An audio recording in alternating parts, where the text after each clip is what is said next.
नमस्कार दोस्तों, स्वागत है आपका हमारे इस YouTube चैनल सैनिक रामायण में। आज की इस वीडियो में हम बात करते हैं 8th पे कमीशन 2026 की सबसे बड़ी और लेटेस्ट अपडेट के बारे में। गवर्नमेंट एम्प्लॉइज और पेंशनर्स के बीच इस समय सबसे ज्यादा चर्चा इसी मुद्दे को लेकर हो रही है। क्या मिनिमम बेसिक पे 54,000 से ऊपर जा सकती है? क्या फिटमेंट फैक्टर 3.50 से ये उससे ज्यादा हो सकता है? क्या ओपीएस वापस आएगा? और आखिर गवर्नमेंट की नेक्स्ट स्ट्रेटेजी क्या है? तो आइए बात करते हैं इस वीडियो में। इन सभी सवालों का जवाब डिटेल में समझेंगे। तो आपसे निवेदन है, वीडियो में अंत तक बने रहिए और अंत में ये जानेंगे कि अगली जो मीटिंग होने जा रही है वो कहां पर होने जा रही है। ये आप वीडियो का अंत में देखिए कि कहां पर ये मीटिंग होने जा रही है। दोस्तों, सबसे पहले हम समझ लेते हैं कि आखिर 8th पे कमीशन है क्या। 8th पे कमीशन वैसे सबको आप जानते हैं, लेकिन कुछ एक डिटेल इसकी वो होती है। भारत के अंदर लगभग हर 10 साल में सरकार एक पे कमीशन बनाती है, जिसमें एक चेयरमैन होता है, कुछ ऑफिसर्स होते हैं, और जिसका काम होता है क्या? गवर्नमेंट एम्प्लॉइज की सैलरीज रिवाइज करना, पेंशनर स्ट्रक्चर को अपडेट करना, एचआरए, टीए, डीए, अलाउंसेस में बदलाव करना। जैसे 7वें पे कमीशन साल 2016 में लागू हुआ था और अभी एम्प्लॉइज को 8वें पे कमीशन का इंतजार है। हाल ही में कई एम्प्लॉइज यूनियन ने अपनी डिमांडें जो है सरकार के सामने रखनी शुरू कर दी हैं। जैसे मीटिंग पहले भी हुई है, जैसे मैंने अपनी वीडियो में बताया था,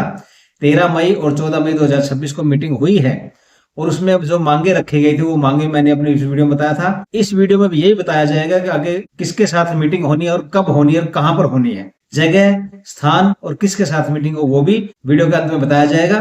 तो अभी तक जो खबर मैंने पिछली वीडियो में दी है, और आगे क्या है जो डिमांड सरकार के सामने रखी गई है गवर्नमेंट एम्प्लॉइज यूनियन ने, और यही कारण है कि 8th पे कमीशन अभी काफी चर्चा में आ चुका है। अभी क्या है देखिए, सबसे बड़ी मांग क्या है कि 52,000 से ऊपर कम से कम सैलरी होनी चाहिए। 52,000। हाल ही में रेलवे टेक्निकल सुपरवाइजर्स एसोसिएशन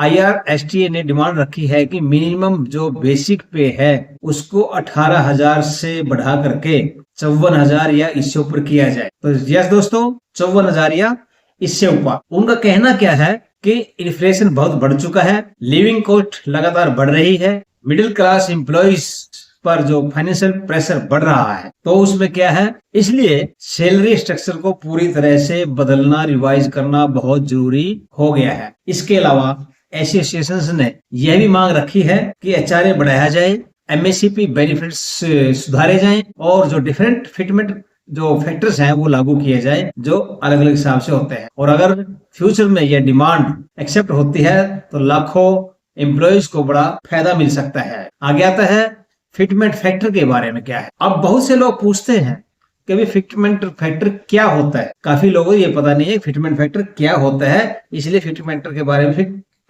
के बारे में क्या है सुनिए।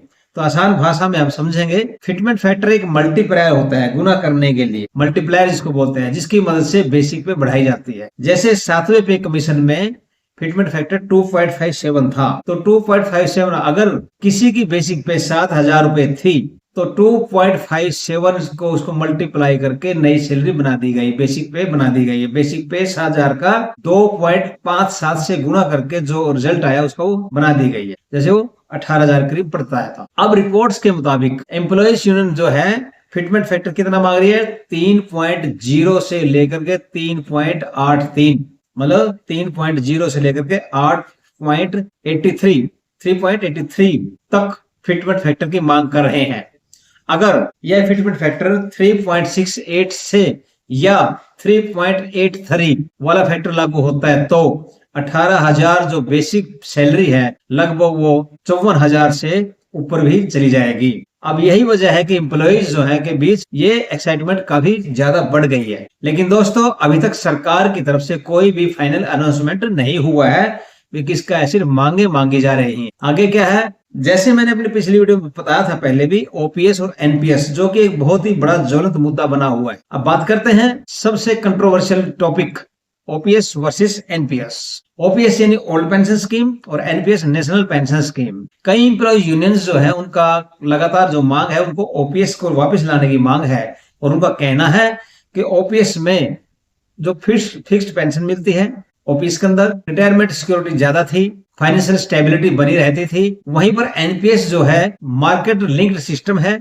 यानी पेंशन अमाउंट जो मार्केट परफॉर्मेंस के ऊपर डिपेंड करता है कि आपका पैसा उसमें जमा कर दिया गया, अगर मार्केट डाउन आ गया तो आपका पेंशन कम मिलेगा, अगर अप हो गया तो ज्यादा, मतलब कोई निश्चित नहीं है उसके अंदर। तो ये चीज गलत है। हम भी कहते हैं कि ये जो कर्मचारियों के लिए एनपीएस लगाई गई बिल्कुल टोटली गलत है, इसलिए इसको ओपीएस की मांग हमारी भी है कि ताकि आगे कर्मचारी को फायदा हो सके। अब सरकार का कहना क्या है? सरकार का कहना यह है कि ओपीएस को वापस लाना फाइनेंशियली बहुत एक्सपेंसिव हो सकता है, कि बहुत खर्चीला ये हो सकता है, ज्यादा बोझ सरकार के ऊपर पड़ेगा। लेकिन एम्प्लॉयज यूनियन जो है अभी भी ओपीएस की ही मांग पर कायम है और माना जा रहा है कि 8th पे कमीशन में यह मुद्दा काफी बड़ा रहने वाला है, इसके ऊपर जोर यूनियंस का होगा। अभी आते हैं कि मीटिंग कहाँ होनी है, कब होनी है और किसके साथ होनी है, जो कि मैंने शुरू में बताया था। अब बात करते हैं जो अभी लेटेस्ट मीटिंग्स की। रिपोर्ट्स के मुताबिक जून 2026 के अंदर लखनऊ में एक बड़ी रीजनल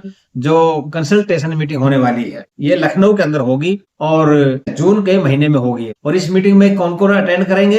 एम्प्लॉयज यूनियन जो होंगी, पेंशनर एसोसिएशन भी होंगी, और जो अलग अलग डिपार्टमेंट्स के जो नुमाइंदे हैं, रिप्रेजेंटेटिव्स हैं, वो भी इसके अंदर हिस्सा लेंगे और अपनी डिमांड और अपने सुजेशंस जो भी होंगे वो देंगे। इसका मतलब साफ है कि सरकार अभी सभी जो स्टेक होल्डर की बात सुन रही थी, लेकिन आगे जो है यूनियंस की बात भी अब सामने वो सुनेगी और फाइनल रिकमेंडेशंस तैयार होने में भी समय लग सकता है। इसमें आगे आता है एचआरए, टीए और जो दूसरे बेनिफिट्स हैं। क्या है? अब सवाल आता है क्या कि सिर्फ बेसिक पे ही बढ़ेगी?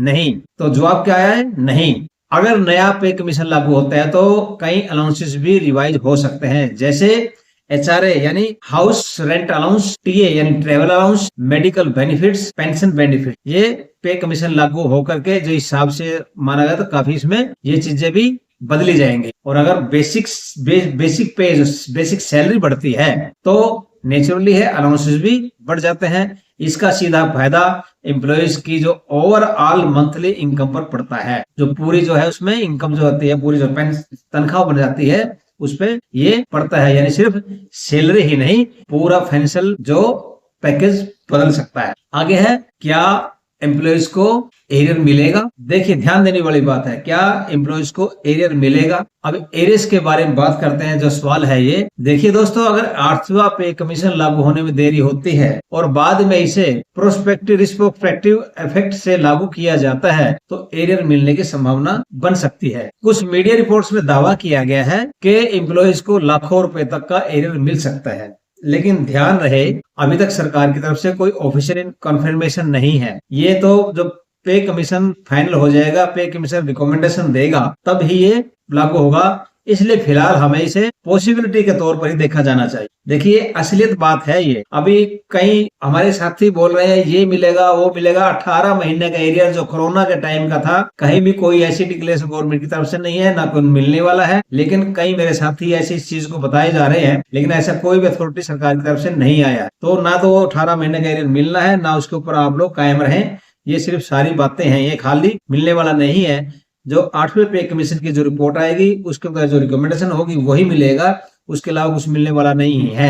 अभी क्या है, 8th पे कमीशन कब लागू हो सकता है ये आप सभी को पता है कि पे कमीशन कब लागू हो सकता है। एक्सपर्ट्स का जो मानना क्या है कि रिकमेंडेशंस जो तैयार है होने में समय लगेगा, जल्दी नहीं होने वाली। अभी कंसल्टेशंस पूरे होने के बाद रिपोर्ट तैयार होगी, कि सभी से कंसल्ट किया जाएगा। अलग अलग जगह पर बड़े बड़े शहरों जैसे यूपी के लखनऊ में कर दिया, हो सकता है चंडीगढ़ हरियाणा में करे, पंजाब में करे, या दूसरे राज्यों में भी कर सकते हैं।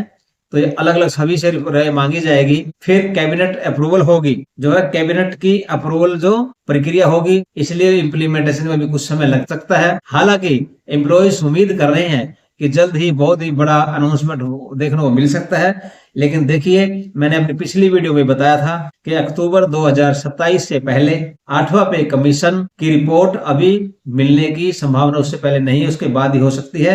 ये पिछला तजुर्बा भी है। तो इसीलिए दोस्तों इसका कंक्लूजन क्या निकलता है कि आज की वीडियो में हमने क्या क्या समझा है वो एक बार फिर ध्यान से सुन लीजिए कि 8वें पे कमीशन की जो लेटेस्ट अपडेट्स है, जो 54,000 से ऊपर जो मिनिमम सैलरी की डिमांड है, फिटमेंट फैक्टर जो है उसकी डिस्कशन हुआ है, ओपीएस और एनपीएस कंट्रोवर्सी, HRA और अलाउंसेस रिवीजन, जो पॉसिबल एरियर। तो ये अब सबसे बड़ा जो है सवाल क्या है आपसे है दर्शकों, आपसे एक सवाल मेरा है कि मिनिमम सैलरी 54,000 से ऊपर होनी चाहिए। अपनी राय कमेंट्स बॉक्स में जरूर लिखें, कमेंट्स दें कि मिनिमम बेसिक सैलरी 54,000 या उससे ऊपर होनी चाहिए या नहीं होनी चाहिए। क्यों, देखिए जितनी भी आप राय इन वीडियोस के माध्यम से देंगे, सरकार के नुमाइंदे भी कुछ बार वीडियो देखते हैं जरूर, तो वो देखते हैं कि वे जो मीडिया बैठे हैं यूट्यूब पर जो वीडियो डाल रहे हैं ये क्या कोई प्रोपेगेंडा तो नहीं कर रहे हैं। तो इसलिए आप लोग मांग इस थ्रू भी जाती है कि लोग कितने की मांग, इसलिए कमेंट्स में आप जरूर डालिए क्या हमारी बेस जो सैलरी है वो 54,000 या इससे ऊपर होनी चाहिए। तो अपनी राय कमेंट सेक्शन में जरूर देना। अगर आपको वीडियो पसंद आई हो तो साथियों लाइक करना, शेयर करना और चैनल को सब्सक्राइब करना। आप सभी का धन्यवाद, सादर नमस्ते, जय हिंद, जय भारत।